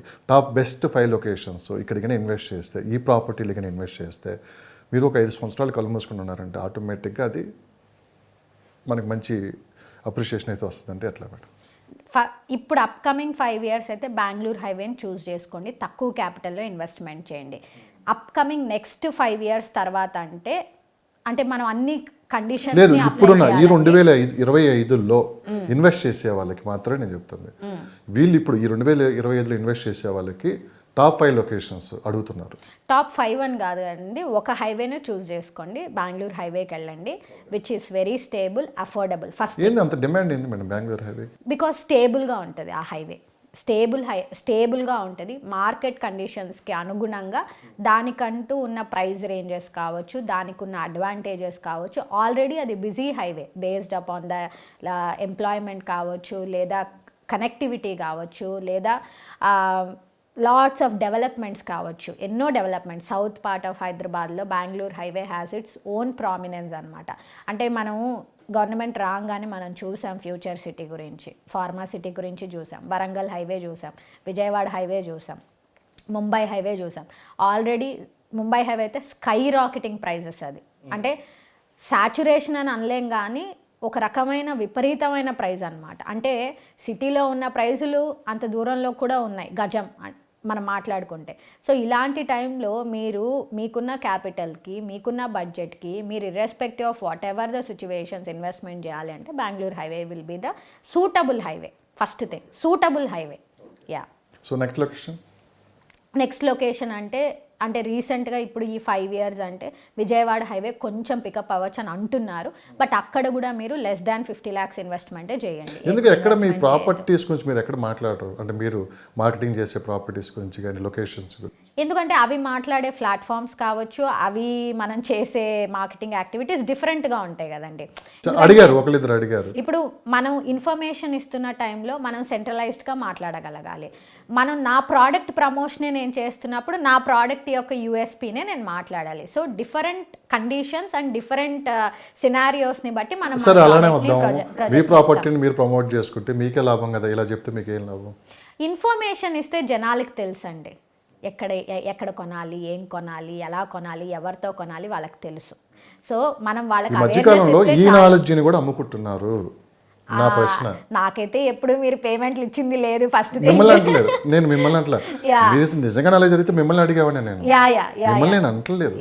చాలా మంది అమౌంట్ తీసుకొని ఆ లొకేషన్స్ ని హైలైట్ చేస్తున్నారు అని నా ప్రశ్న. నేను ఏదన్నా సూటిగానే మాట్లాడుతాను, అది మీకు తెలుసు. చాలా మంది ఏంటంటే కొంత ఇప్పుడు ఒక లొకేషన్ చెప్పడం అక్కడైతే బాగుంటుందని చెప్పి అర్థమైపోతుంది. ఇప్పుడు ఏదైనా వీడియో చూడండి, లేదా ఏదైనా ఛానల్కి వెళ్ళండి. మన ఛానల్స్ కాదు, there are other private YouTube channels which are related to real estate ఉన్నాయి కదా, మీరు చూడండి. వాళ్ళు మంచిగా ఇన్ఫర్మేషన్ చెప్తూ ఎండ్కి వెళ్తే వాళ్ళ ప్రోడక్ట్నే చూపిస్తారు. అక్కడ అర్థమైపోవాలి కదా మీకు. సో దాన్ని బట్టి మీరు అనాలిసిస్ చేసుకోండి. అంటే ప్రోడక్ట్ ప్రమోషన్ కోసం ఇన్ఫర్మేషన్ ఇస్తూ ప్రోడక్టా, ఇట్స్ ఎ స్ట్రాటజీ. ఎందుకంటే ఈ మధ్య సోషల్ మీడియా ఎక్కువ ప్రభావం చూపిస్తుంది. ఈ డిజిటల్ మార్కెట్ వచ్చిన తర్వాత అవును. రియల్ ఎస్టేట్లో కూడా దాదాపు అందరూ ఇదే ఫాలో అవుతున్నారు. అవును. కానీ ఫాలో అవుతున్నారు కానీ దీంట్లో వాస్తవాలు ఏంటో తెలుసుకోలేని పరిస్థితిలో కూడా ఉన్నారు చాలామంది పబ్లిక్. మేము అందుకే దాంట్లో కూడా అవేర్నెస్ తీసుకొని వద్దాం. ఎవరిని బ్లేమ్ చేయట్లా. ఇప్పుడు నేను 100% నిజం మాట్లాడుతున్నాను కూడా మీకు చెప్పట్లా. అవును. సో నేను కరెక్ట్, నా ఛానల్ కరెక్ట్ అని నేను చెప్పాను. అవునండి. కానీ ఇందుట్లో కూడా ఎలాంటి జాగ్రత్తలు తీసుకోవాలి? చాలా మంది గుడ్డిగా నమ్మేస్తున్నారు. చూడంగానే ఓ చాలా జెన్యున్గా మాట్లాడారు, ఇంకా మనం వెళ్ళి పెట్టేయచ్చు. అక్కడ వాస్తవం గ్రౌండ్ లెవెల్లో ఇదే జరుగుతుంది. ఫస్ట్ థింగ్ అండి, నేను మన ప్రీవియస్ వీడియోస్లో నన్ను నమ్మండి, ఎందుకంటే నేను సర్వీస్ ఇస్తా. కేవలం నన్ను బేస్ చేసుకొని ఇన్వెస్ట్మెంట్ చేయొద్దు, డాక్యుమెంట్ని చూడండి. ఓకే, ఇప్పుడు మన దాంట్లో కూడా అండి మనం ఒక ప్రోటోకాల్ పెట్టుకున్నాం. ఎవరైనా మన దగ్గర మా దగ్గర ల్యాండ్ ఉందండి లేదా మా దగ్గర వెంచర్ ఉందంటే మనం ఒక PDF పంపిస్తున్నాం. పంపిస్తే దాంట్లో మొత్తం ఏమేమి నాకు డాక్యుమెంట్స్ కావాలి, ఎలా ఏంటి అనేది వాళ్ళకి పంపిస్తాం అనమాట. అవన్నీ ఉంటేనే ఆఫీస్కి రండి, లేకపోతే ఊరికే వచ్చి కూర్చొని మాట్లాడొద్దు. అక్కడ నాకు 70% ఆఫ్ ద స్క్రాప్ వెళ్ళిపోతుంది.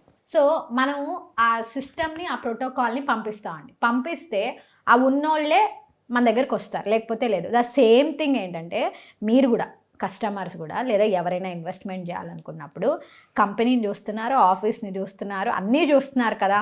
వీటితో పాటు ఒక లాయర్ని తీసుకెళ్ళండి, తప్పేంటి?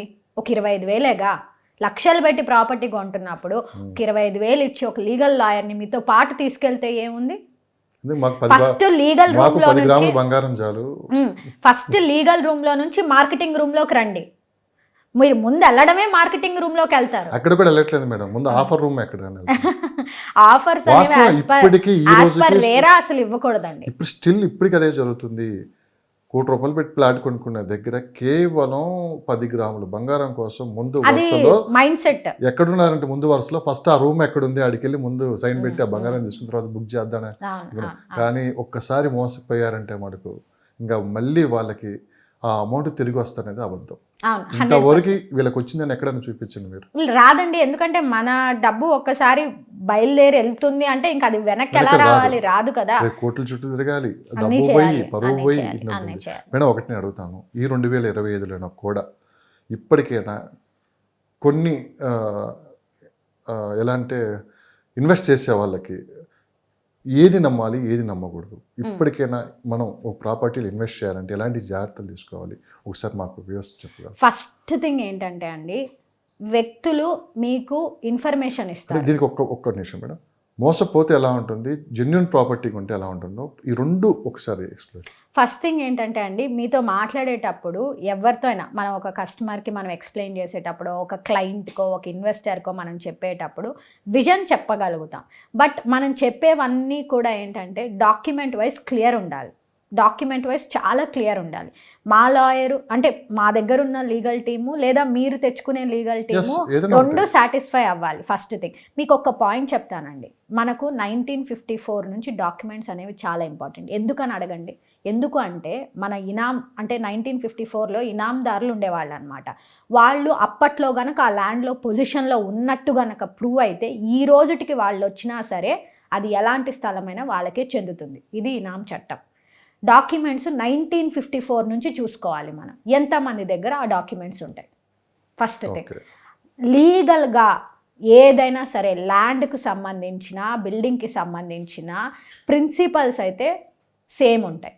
వాటన్నిటిని మీట్ అయ్యారా, irrespective of any company or anything, me property safe and secured. లేదా మీరు అడుగుతున్న డాక్యుమెంట్స్ ఇవ్వలేకపోతున్నారా, లేదా ప్రీ లాంచ్ల్లో కొంటున్నప్పుడు మీకు అథెంటిసిటీ ఇవ్వటం లేదా, మీ డబ్బుకి షూరిటీ ఇవ్వటం లేదా, మీరు కొనద్దు.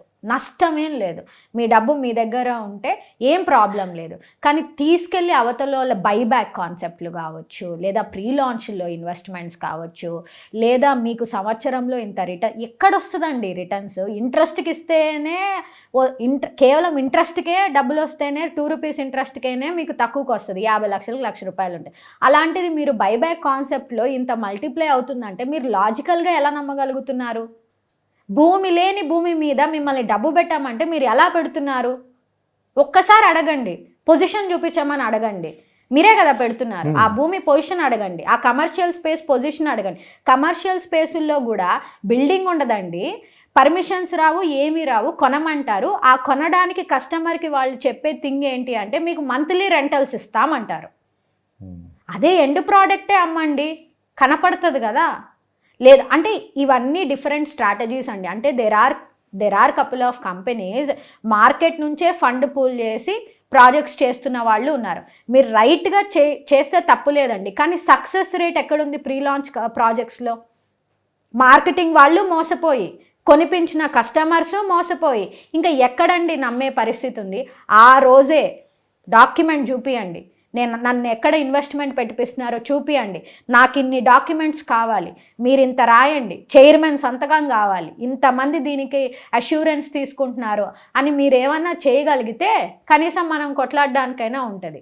ఏమీ లేదు, బుకింగ్ ఫాము, రిసిప్ట్లు ఏమన్నా అంటే ఎక్కువ మాట్లాడితే ఈ కస్టమర్ టఫ్గా ఉన్నారు లేదా ఈ మార్కెటింగ్ పర్సన్ ఇన్ని క్వశ్చన్స్ అడుగుతున్నారని అవ్వట్లేదు. ఎందుకంటే 1 కోటి మంది జనాభా అండి, 1 కోటి మందిలో 1% క్వశ్చన్ చేసే వాళ్ళు ఎంతమంది ఉంటారు? అంతే. ఇప్పుడు మీరు చూస్తున్న చాలా ఏరియాస్ కమర్షియల్ బిల్డింగ్స్ కనిపిస్తున్న వాటికి కూడా ఆక్యుపెన్సీ సర్టిఫికేట్ ఉండదు తెలుసా మీకు? పట్టాదారు భూములు ఉంటాయి. అవన్నీ ఎలా తెలుస్తాయి మీకు? మీరేమో రోడ్డు మీద పెద్ద బిల్డింగ్ ఉంది, బాగుంది అనుకొని ఏమీ లేకుండా మీరు వెళ్ళి ఇన్వెస్ట్మెంట్ చేసేసిన వాళ్ళు కూడా ఉంటారు. తర్వాత తెలుస్తుంది. క్వశ్చన్లు అడగండి ఫస్ట్, ఆక్యుపెన్సీ సర్టిఫికేట్ ఉందా, అసలు ఈ ల్యాండ్ ఎలా, ఇవన్నీ మీకు తెలియకపోవచ్చు, లాయర్కి అయితే తెలుసుగా. లాయర్ని తీసుకెళ్తే తప్పేంటి? ప్రతి కస్టమరు ఒక లాయర్తో వెళ్ళిన రోజే ఈ సిస్టమ్ అనేది కరెక్ట్ అవుతుంది. ఎంతసేపు వాళ్ళు ఏం చెప్తున్నారు, వాళ్ళు చెప్పింది కరెక్ట్గానే ఉంది, నేను చూశాను వాళ్ళ ఆఫీసు కాదండి. నేనైతే ఒక 6 నెలలు ఆఫీస్ లేకుండానే పనిచేసిన. నేను ఒక కంపెనీలో నుంచి బయటకు వచ్చేసిన తర్వాత ఒక వర్క్ స్పేస్ లేకుండానే పనిచేశాను. ఆ తర్వాత నేను ఆఫీస్ పెట్టుకున్నా. ఇవన్నీ మార్కెట్లో జరుగుతున్న థింగ్స్ కదండి, నేనేం జరగని థింగ్స్ మాట్లాడట్లేదు కదా. నేనేం జరగని థింగ్స్ ప్రీ లాంచ్ స్కాములు మీరు చూడట్లేదా? మీరు వీడియోలు చూడట్లేదా? మీడియా ప్రెజెంట్ చేస్తుంది కదా, మరి ఎందుకు జరుగుతున్నాయి అవన్నీ? ఏం కస్టమర్కి తెలియకుండానే డబ్బులు కడుతున్నారా? తప్పెవరిది ఇక్కడ? అందరిది ఉందండి, సిస్టమ్ది ఉంది, కస్టమర్స్ది ఉంది. ఎందుకంటే భయం, మనం ఈ క్వశ్చన్లు అడగాలా వద్దా అని. ఎవరో ఒక్కరే అడుగుతారు, ఎవరో ఒక్కరే నిలబడతారు, ఒక్కరే అడుగుతారు అనమాట. అలాంటి మీ దగ్గర డబ్బులు ఉంటే ఖర్చు అయినా పెట్టుకోండి, ప్రాబ్లం లేదు. లేదా బంగారం అయినా కొనండి, ప్రాబ్లం లేదు. మీకు ఇష్టం వచ్చింది చేసుకోండి. బట్ ఆప్షన్ కూడా ఇచ్చారు, మీ లాయర్ అయినా ఓకే, వాళ్ళ లాయర్ తెచ్చుకున్నా ఓకే. సో ఇవన్నీ క్లియర్ ఉన్న తర్వాత మీ దగ్గర డాక్యుమెంట్ ఉంటే, పర్సన్ కరెక్ట్ ఉన్నా లేకపోయినా, మీ సేఫ్ ఇన్వెస్ట్మెంట్ ఉంటే మీరు ఎప్పటికైనా ఏదైనా చేయొచ్చు కదండి, డాక్యుమెంట్ మీ చేతుల్లో ఉంటే. ఇవేమీ లేకుండా ఎంతసేపు ఇన్ఫ్లుయెన్షియల్ మార్కెటింగ్ చేస్తారనమాట జనాల్ని. అది చేసినన్ని రోజులు ఇలాగే ఉంటుంది. ఫస్ట్ థింగ్, జెన్యూన్గా ప్రాపర్టీ కొంటే ఎంత హ్యాపీగా ఉంటుందంటే, నవ్వుతూ వాళ్ళు మన ఫోన్ ఎత్తుతారు, మనం వాళ్ళ ఫోన్ ఎత్తుతాము, హ్యాపీగా ఉంటాము, తరతరాలకి అది క్యారీ ఫార్వర్డ్ అవుతుంది, చక్కగా ఉంటుంది. అల్టిమేట్గా peace of mind, peace of sleep అందరికీ ఉంటుంది, అమ్మినోడికి కొన్నాడు. మార్కెట్లో ఎక్కువగా మోసపోయేది ఇంకొక స్కీమ్ కూడా ఉంది మేడం. మనకు తెలిసిన బంధువులు కొన్నారనో, మన ఫ్రెండ్స్ సర్కిల్ అందరం కలిసి ఒక చోట తీసుకుందాం అని చెప్పి ఈ మధ్య బాగా ఎక్కువ మంది ఇన్వెస్ట్ చేస్తున్నారు. ఎంతవరకు సేఫ్ అది? గ్రూప్గా తీసుకుందాము, గ్రూప్గా తీసుకుంటే అందరూ ఒక చోట ఉన్నట్లు ఉంటుంది. అంటే ఒకళ్ళు మునిగేది కాక మిగతా వాళ్ళందరూ కూడా ముంచే, ఇవన్నిటికీ ఫస్ట్ థింగ్ అది ఎంతవరకు అనేది. ఇప్పుడు ఏముందండి, ఇప్పుడు నేను కొనుక్కుందాం అనుకున్నాను మేడం, నేను మిమ్మల్ని చూసుకునాల్సి వస్తుంది, అది ఎంతవరకు కరెక్ట్ అని? మంచి విషయమేగా నేను అనుకోండి. నేను మీకు ఇంకొంచెం మీరు కాదు ఎగ్జాంపుల్ 100%. ఇప్పుడు మనకు తెలిసిన వాళ్ళ దగ్గర తీసుకుంటున్నామన్నా సరే, నేను ఫస్ట్ మాట్లాడిన అన్ని టాపిక్ క్రైటీరియాస్ ఉండాలి. అవన్నీ మీట్ అయితే తెలిసిన వాళ్ళ దగ్గర కొనుక్కోవడంలో తప్పు లేదు. గ్రూప్ గా ఉండి ఒక మంచి లాయన్ పెట్టుకొని ఏదైనా ఇబ్బంది వచ్చితే కూడా ఈ గ్రూప్ అలానే ఉంటుంది కూడా, అది కూడా ఒక మంచి విషయమే కదా. ఒక్కరు వెళ్ళేదానికంటే 4 బలం ఎక్కువగా ఉంటుంది కదా. సో మంచి విషయమే. ఇప్పుడు మీరున్నారండి, మీరు ఫర్ ఎగ్జాంపుల్ మన వెంచర్లో కొన్నారనుకోండి, మీకు మన కంపెనీ నచ్చింది, నేను వ్యక్తిగతంగా మీకు తెలుసు, అన్నీ నచ్చితే మీరు మీ టీంకి చెప్పరా? రారా వాళ్ళందరూ? అండ్ తను కూడా ఉన్నారు, మనం కూడా ఉన్నాము, పర్వాలేదు, అంతా బాగానే ఉంది అని అనుకోవచ్చు. ఇవన్నీ ఏంటంటే నేను మాట్లాడిన ముందు టాపిక్ అంతా క్లారిటీ ఉంటే, సెకండ్ టాపిక్లో మీరు 100 మందినైనా తీసుకురండి, అప్పుడు మీరు కూడా దేవుడే వాళ్ళకి. ఆ రోజు చెప్పారు, తీసుకెళ్లారు అని చెప్పి. ఏంటి మీరు ఒకవేళ మీరు సేల్ చేసే ప్రాజెక్ట్లో కూడా మీరు అసలు డిస్కౌంట్ మాటే ఎత్తొద్దు అంటారంట? అవునవును, అసలు ఎంత తెలిసిన వాళ్ళైనా ఎవరైనా సరే, మా మదర్ కొన్నా డిస్కౌంట్ ఉండదు, నేను కొన్నా అదే రేట్లో కొనుక్కుంటాను. ఇంకొంచెం తగ్గిస్తే ఎక్కువ మంది వస్తారు. అవసరం లేదు. నేను నా ప్రోడక్ట్ని రైట్ ప్రైస్లో పెడతానండి. ఆ రైట్ ప్రైస్లో పెట్టినప్పుడే నా ప్రోడక్ట్ని తక్కువ చేసి అమ్మాల్సిన అవసరం నాకు లేదు. ఎందుకంటే నేను ఐఎమ్ అన్ ఆర్గానిక్ ప్లేయర్. అంటే నేను ఉన్న రేట్ని యాజ్ ఇట్ ఈస్గా పెడతాను. మార్కెట్ అంతా హయ్యర్ ద ప్రైస్లో అమ్ముతుంటారు, ఎందుకంటే రిటర్న్స్ రావు. ఎందుకంటే 3 ఏళ్ళకి 5 ఏళ్ళకి వచ్చే ప్రైజ్ని ఈ రోజు పెట్టి అమ్ముతుంటారు. రేపు పొద్దున వాళ్ళు ఫోన్ కూడా ఎత్తారు, నాకు ఇది ఇంత పెరుగుతుంది అన్నారు మరి ఎట్లా అనేది. ఎందుకంటే వాళ్ళు ఈ రోజే ఆ రేట్లో అమ్ముతున్నారు కాబట్టి. నేను అలా కాదు, నాకు నేను అందుకే చెప్పాను, నేను ఎంట్రీ అయ్యేటప్పుడే మంచి ప్రైస్లో ఎంటర్ అవుతా. కాబట్టి ఈరోజు మీరు కొనేటప్పుడు మీరు 10 ప్లాట్లు తీసుకున్నా, 1 ప్లాట్ తీసుకున్నా అందరూ సేమే ఉంటారు మన దగ్గర. అవుట్ రేట్లో పర్చేస్ చేసినా ఒకటే ప్రైస్ ఉంటుంది, 30 రోజుల టైం లైన్ అయినా ఒకటే ప్రైస్ ఉంటుంది. సింగిల్ రేట్ కార్డ్ మెయింటైన్ చేస్తాం. దానివల్ల ఏంటంటే కస్టమర్స్ అందరూ గ్రూప్లో హ్యాపీగా ఉంటారు. సో మళ్ళీ దాని ప్రాపర్టీ అమ్మాలని కూడా మీరే బాధ్యత తీసుకుంటారు, మనమే తీసుకుంటాం. ఇంకొకటి నడుస్తుంది మేడం మార్కెట్లో, ఎర్రచందనం. ఇవన్నీ ఏంటి, ఇంకా ట్రెండ్ నడుస్తుందా? ఇప్పటికీ చాలా మంది ఇన్వెస్ట్ చేస్తున్నారు. ఏంటి అదంతా సేఫ్ అయినా కాదా? ఎక్కడెక్కడో అడవుల్లో తీసుకుని ఇన్వెస్ట్ చేపిస్తున్నారు. ఎంతవరకు ఆ మొక్కలు నిజంగానే వస్తాయి మేడం? అంటే ఇక్కడున్న క్లైమాటిక్ కండిషన్, మీరు ఎప్పుడైనా ఎర్రచందనం ఉన్న వెంచర్స్ విజిట్ చేయండి. చేస్తే ఎలా ఉంటుందంటే మొక్క ఉంటుంది, ఒక మినరల్ వాటర్ బాటిల్, మన ఇలాంటి వాటర్ బాటిల్, పెద్ద వాటర్ బాటిల్లో మినరల్ వేసి ప్లాంట్ కనెక్ట్ చేసి ఉంటారనమాట. సో మన న్యాచురల్గా అది పెరగదు. ఇక్కడ మన తెలంగాణ క్లైమాటిక్ కండిషన్స్కి అవి పెరగవు అనమాట. సో వాటిని ఆర్టిఫిషియల్గా గ్రో చేస్తారు. అంటే ఏంటంటే భూమిలో ప్లాంట్ పెట్టేసి మినరల్ న్యూట్రిషన్ ఈ మినరల్ వాటర్ బాటిల్ త్రూ వెళ్తే అది 10-15 ఇయర్స్కి వెళ్తుంది అనమాట. మీరు చెప్పే ఈ కాన్సెప్ట్స్ అన్ని 100 కిలోమీటర్ల తర్వాత అక్కడ భూమి విలువ కంటే, అంటే కస్టమర్స్ని పూల్ చేయడం కోసం కాన్సెప్ట్ అదొక కాన్సెప్ట్. ఇట్స్ ఏ కాన్సెప్ట్ అంతే. భూమికి న్యాచురల్గా విలువ రావాలి, ఇవన్నీ యాడెడ్ అడ్వాంటేజెస్ అంతే. అది టోటల్గా వాళ్ళ చాయిస్. భూమి గురించి చెప్పరు, మొక్కల గురించి. అది కాన్సెప్ట్ కాన్సెప్ట్ నమ్ముతారు వాళ్ళు. అదే స్ట్రాటజీ, అదే మార్కెటింగ్ స్ట్రాటజీ. ఈ మొక్కలు, పూలు, చెట్లు ఇవన్నీ యాడెడ్ అడ్వాంటేజెస్ అవ్వాలి. భూమి న్యాచురల్గా పెరిగితేనే మీకు ప్లస్ పాయింట్. అది కూడా కొంచెం జాగ్రత్తలు తీసుకొని ఇన్వెస్ట్ చేయాలి. సో ఫైనల్గా మేడం, ఈ మధ్యకాలంలో ఈ 2 ఇయర్స్లో మీకు బెస్ట్ కాంప్లిమెంట్ ఎవరి దగ్గర నుంచి వచ్చింది మేడం? అంటే డాక్టర్ శ్రవంతి అనగానే ఒక స్థాయిలో ఉన్న వ్యక్తి దగ్గర నుంచి కావచ్చు, ఎవరి దగ్గర నుంచి వచ్చిందంటే? రీసెంట్గా నేను ఒక అవార్డ్ ఫంక్షన్ అటెండ్ అయ్యానండి, 5th రోజు. So I was awarded as a global influential leader in investment sectors. So that award was given by an X-farmer minister Leela Sharon గారు. సో వాళ్ళు ఎంతోమందికి అవార్డ్స్ ఇచ్చారు, but on that spot she understood what is my passion, and she has explained and she addressed me like how I am deriving this industry అనేది. So that made me feel like ఒక women entrepreneur నుంచి మన వర్క్ని recognise చేసి how correct we are అనేది చెప్పడం అనేది I feel it good అనమాట. ఇలాంటి డైలీ మన క్లయింట్స్ నుంచి వస్తుంటాయి, బట్ అదర్ కంట్రీ నుంచి, ఒక కెనడా అదర్ కంట్రీ నుంచి కూడా మనం ఇక్కడ హైదరాబాద్లో గ్లోబల్ సిటీగా మనం ఎవాల్వ్ అవుతున్న టైంలో మనం ఎలాంటి ప్రోగ్రెస్ చూపించగలుగుతున్నాం అదర్ పీపుల్కి అనే దాని మీద వాళ్ళు చెప్పడం అనేది గుడ్ థింగ్ కదా. Yes madam. అంటే అమరావతిలో చంద్రబాబు నాయుడు గారు ఏమో ఐటీ కంపెనీస్ మీద, ఏ టెక్నాలజీ మీద దృష్టి పెట్టారు. సో ఆ కంపెనీస్ తీసుకురావడానికి విశ్వ ప్రయత్నాలు చేస్తున్నారు. ఇప్పుడే కొన్ని కంపెనీలు కూడా వచ్చాయి. సో చంద్రబాబు నాయుడు గారు ఎక్కడుంటే అక్కడ కంపెనీలు అనేది ఆటోమేటిక్గా వస్తూనే ఉంటాయి. ఇక్కడ తెలంగాణ గవర్నమెంట్ ఇప్పుడు ఒక ఐటీఏ కాకుండా కొత్తగా వీళ్ళు దృష్టి పెట్టిన ఏ ప్రాజెక్టుల మీద దృష్టి పెట్టారు, ఏ కంపెనీస్ వస్తున్నాయి ఇక్కడ, ఇంకా ఫ్యూచర్ ఎలా ఉంటుంది తెలంగాణ అంటే? బేసికల్గా వీళ్ళు 4th సిటీ, ఫ్యూచర్ సిటీ మీద ఎక్కువ ఫోకస్డ్గా ఉన్నట్టు మనకు అనిపిస్తోందండి. అంటే వాళ్ళు వచ్చి కూడా మనకు 1 ఇయర్ ఈ పీరియడ్లో వాళ్ళు they are more focused on వాళ్ళు పెట్టిన ప్రామిసెస్ని డెలివర్ చేసే ప్రయత్నంలో ఉన్నారు. అండ్ ఫ్యూచర్ సిటీ దాన్ని ఏఐ గ్లోబల్ సిటీగా, తర్వాత దాని ఒక ట్రెండ్ సెట్టర్గా చేయాలని, అండ్ మూసీ మీకు తెలిసిందే, మూసీ డెవలప్మెంట్ కానీ, సో ఒక గ్లోబల్ సిటీగా టర్న్అవుట్ చేయడానికి ప్రయత్నాలు చేస్తున్నారు. బట్ మోస్ట్ ఫోకస్డ్గా ఫ్యూచర్ సిటీ మీదనే, 4th సిటీ మీదనే ఉన్నారు. కాబట్టి we have to wait and see. ఏదైనా రెండు, అటు అమరావతి ఇటు హైదరాబాద్, రెండు కళ లాంటి, రెండు సమానంగా అభివృద్ధి చెందే అవకాశం అయితే స్పష్టంగా కనపడుతుంది. ఒక స్పష్టమైన విజన్తో ఉన్నారు ముఖ్యమంత్రులు, ప్లస్ కేంద్ర ప్రభుత్వం సపోర్ట్ కూడా ఉంది కాబట్టి ఇబ్బంది అయితే లేదు. ఫైనల్గా 2025 మీ అభిమానులకు కావచ్చు, మీ వ్యూవర్స్ కావచ్చు, కొత్తగా ఇన్వెస్ట్ చేసే వాళ్ళు కావచ్చు, ఇప్పుడు ఈ 3 months ఎన్ఆర్ఐస్ ఎక్కువ విజిటర్స్ ఉంటారు కాబట్టి మీరు ఏం చెప్తారు ఫైనల్గా? సో 2025 అనేది అంటే చాలా ఫాస్ట్గా మనం సంవత్సరాలను పూర్తి చేసుకుంటున్నాము. సో ఎవరైతే ఇన్వెస్ట్మెంట్ చేయాలనుకుంటున్నారో ఖచ్చితంగా మీరు లీగల్గా కూడా చాలా క్లారిటీ తీసుకోండి. ఒక లాయర్ని పెట్టుకోవడంలో ఎలాంటి తప్పు లేదు.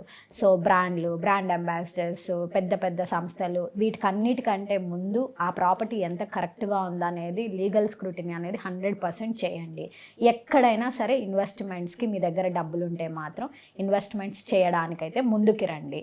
అండ్ రైట్ వేగా ఎలా ఇన్వెస్ట్మెంట్స్ చేయాలన్న గైడెన్స్ మీలాంటి ఛానల్స్ త్రూ చెప్తూనే ఉంటారు, పర్సనల్గా కలిసినా చెప్తూనే ఉంటాం. కాబట్టి ఇన్వెస్ట్మెంట్స్ చేయడం మాత్రం ఆపకండి. ఎందుకంటే రేపు పొద్దున మనకు కష్టం వస్తే మన ఇంట్లో బంగారము, మన దగ్గర ఉన్న భూమి మనల్ని కాపాడుతుంది. కాబట్టి keep investing, but choose right investments, right people. చాలా మంది ఎన్ఆర్ఐలు మీతో మాట్లాడదాం అనుకుంటున్నారు. మీ కాంటాక్ట్ నెంబర్ కానీ వెబ్సైట్ కానీ ఏమన్నా? మన కాంటాక్ట్ నెంబర్ వచ్చి 8522829397 అండి. అండ్ మన కంపెనీ వెబ్సైట్ వచ్చి sinfraheights.com. So thank you so much madam. మరొక ఎపిసోడ్తో మళ్ళీ కలుద్దాం. చాలా మంచి ఇన్ఫర్మేషన్ అయితే ఇచ్చారు. సో 2025 అందరికీ మంచిగా జరగాలని, అటు బిల్డర్స్ కావచ్చు, డెవలపర్స్ కావచ్చు, కస్టమర్స్కి కూడా యాస్టీస్గా అందరూ ఒక మంచి సదుద్దేశంతో ముందుకెళ్ళాలని, రియల్ ఎస్టేట్ రంగం మరింత అభివృద్ధి చెందాలని కోరుకుంటూ సెలవు తీసుకున్నాం. హలో అండి, నేను మీ doctor Sravanthi Ellisiri, founder and CEO of Sinfra Heights Private Limited. Real Boom channel ఎప్పటికప్పుడు కొత్త ఇన్ఫర్మేషన్స్తో, కొత్త ఎక్స్పర్ట్స్తో, మార్కెట్ కంటే మించిన సలహాలను మీకు అందజేసే ప్రయత్నం చేస్తూనే ఉంటుంది లక్ష్మణ్ గారి ఆధ్వర్యంలో. సో అలాగే ఈ నూతన సంవత్సరం అండ్ అప్కమింగ్ ఇన్వెస్ట్మెంట్స్ ఎలా ఉండాలి 2025 అనే దాని మీద కూడా ఒక ప్రణాళిక బద్ధంగా మీ ముందుకు వీడియోస్ తీసుకొస్తారు ఈ ఛానల్ తరపు నుంచి. సో రియల్ బూమ్ ప్రేక్షకులకి ఎక్కడున్నా సరే ఈ ఛానల్ చూసేవాళ్ళు మీ ఇన్వెస్ట్మెంట్స్ సేఫ్గా ఉంచుకోవాలి అనుకుంటే ఈ ఛానల్ని ఎప్పటికప్పుడు ఫాలో అవుతూ ఉండండి. అండ్ అలాగే రియల్ బూమ్ ప్రేక్షకులకి నూతన సంవత్సర మరియు సంక్రాంతి శుభాకాంక్షలు.